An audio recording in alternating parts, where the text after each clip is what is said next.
Hello viewers, welcome back to Tony Northeastern. What you're looking at is a 20-ton Northeastern brake van made by Lima. It arrived in the post yesterday and I had a little bit of a working session on it yesterday. It's not in tip-top condition, as you can see. It's a bit bruised and battered.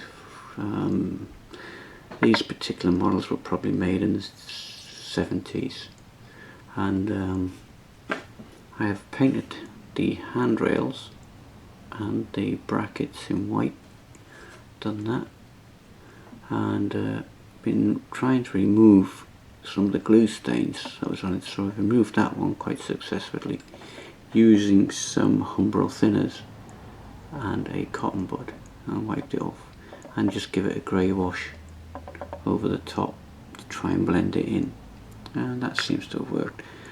But there's glue inside there. You can see old matey boy in there, he's well and truly glued in there, and there's quite a bit of glue in there. I'm going to have a go at getting that off later using the same method.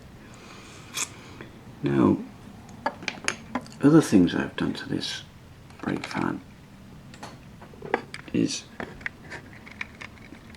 I've changed the wheels out. They're the Hornby 12.6 diameter metal 3-hole discs, and they seem to have worked fine. They're quite easy to change the wheels actually. They just, you gently prise the foot valances apart and the axles apart, and then they just pop out, and then you pop in the new ones. I don't want to demonstrate that now because now I've got them in there. I don't want to force them out too much. Because the Lima wheels have quite deep flanges on them, and I'll just demonstrate, you can actually hear them.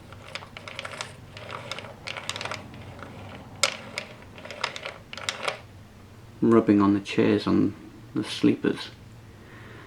So it is worth looking into getting these old vehicles because you can actually adapt them. The other thing I've done is I've changed the couplings. I've replaced them with the Bachmann type. Because when you pull out the old couplings it leaves a circular hole, so I filled in the hole with some twin pack resin, and while it was just about to go off, put the screw in and then just leave it to set overnight, and it's rock hard. So that's worked there and there. So I've changed them out because the couplings are quite huge. Look at the size of them things.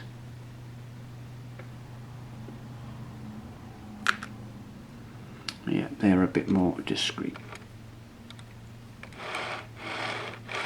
and that moves along there smoothly. Right, so there's not a lot left to do to that. I've painted the buffers, given them a lick of paint. So I just thought I'd quickly show you that because it is worth getting the older vehicles and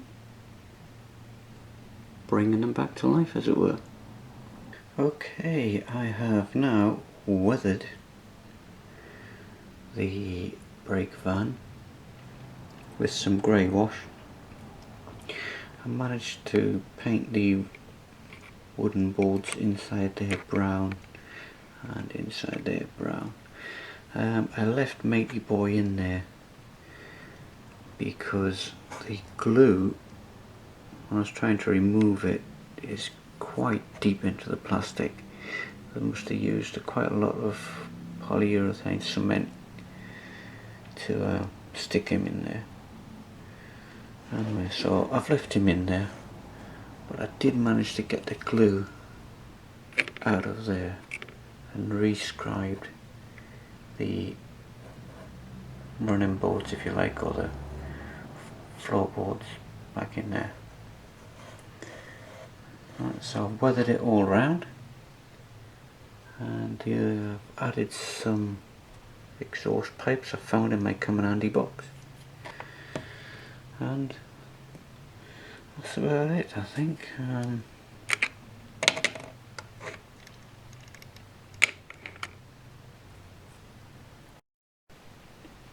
Okay, here we are at High Shields, and the fencing has been glued onto the platform 1. Both platforms now are screwed down, and the next job to do would be to look at the level crossing. So that'll be the next job. So I'll have to paint the road leading away and paint the road leading towards the station. I've marked it out in pen roughly what I want to do. There'll be a little bit of a car park here, and then obviously the road then comes towards me when I put in the new triangular board which goes in there. Right, the level crossing kit I'm using is the Wills level crossing. You get one sheet of stone and 2 sheets of wooden planking. I've already cut the stone for the back, and I've already set in the wooden planking strips to go in there and to go in there, and I'll just check to make sure that there's no clashes with any vehicle before I glue them down. So I've got one more piece to notch out, which is the piece which sits on those lollipop sticks. Well, they're packers really, they're lollipop stick packers. So I've just got to cut the bit that goes in there, and then we're ready to paint the road scene. And I have all the pieces laid out in front of me. The road, which have already been pre-cut, ready for the crossing itself. You get a pair of gates, 2 sets of posts, 2 red discs, and 2 level crossing lamps. Now then, the first thing to do is to paint your bits and pieces first. So I've already cut the 2 lamps off, and I've left 2 half lamps on. So we need to glue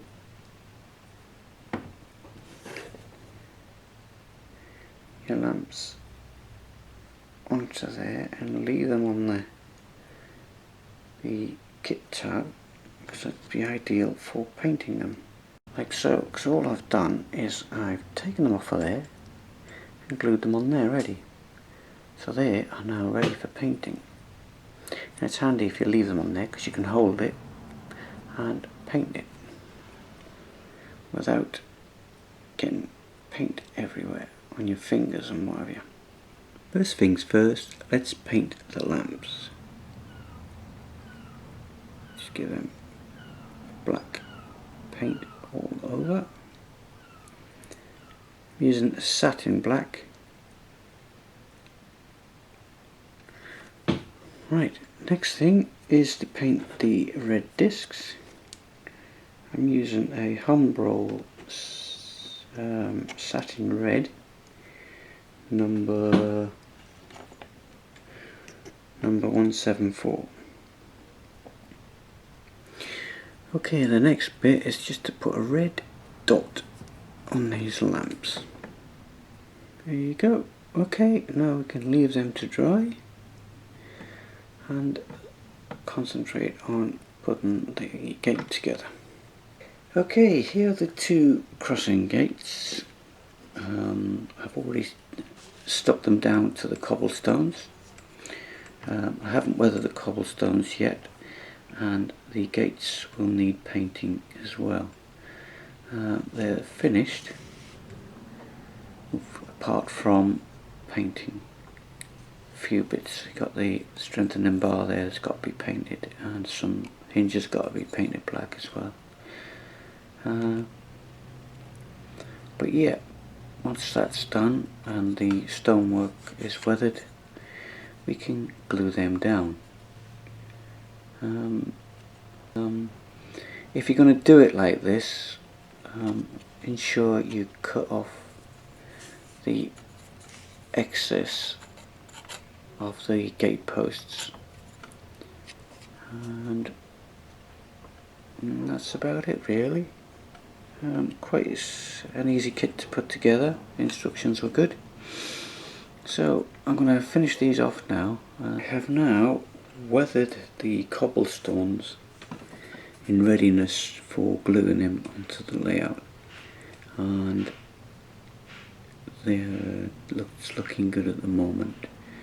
I've painted the extra bits on the gates, mainly the support and rail there, and touched up a few bits and pieces. Right, so there's not a lot to say about that now. I mean, both of them are completely ready for going on the layout. Okay, I've placed them on the layout where they're going to go. It's looking pretty good as it is. The street at the back needs to be painted so we can lose the fencing like we've done elsewhere on the layout. So I'll do that, and then we can think about gluing at least this one in place. So I shall do that, and then we'll get back to you.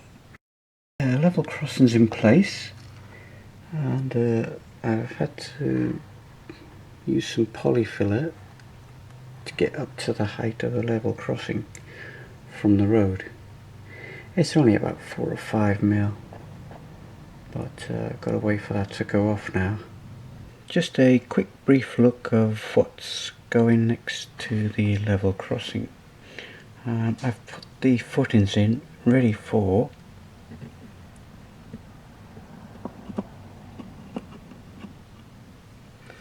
gatekeeper's cottage, and hopefully next week when the PV has gone off we can actually build the road all the way back from the level crossing all the way back to the station and the car park. And that's the job for next week. Right, thanks for watching, and see you again soon. Bye.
What? Only 3 barrels?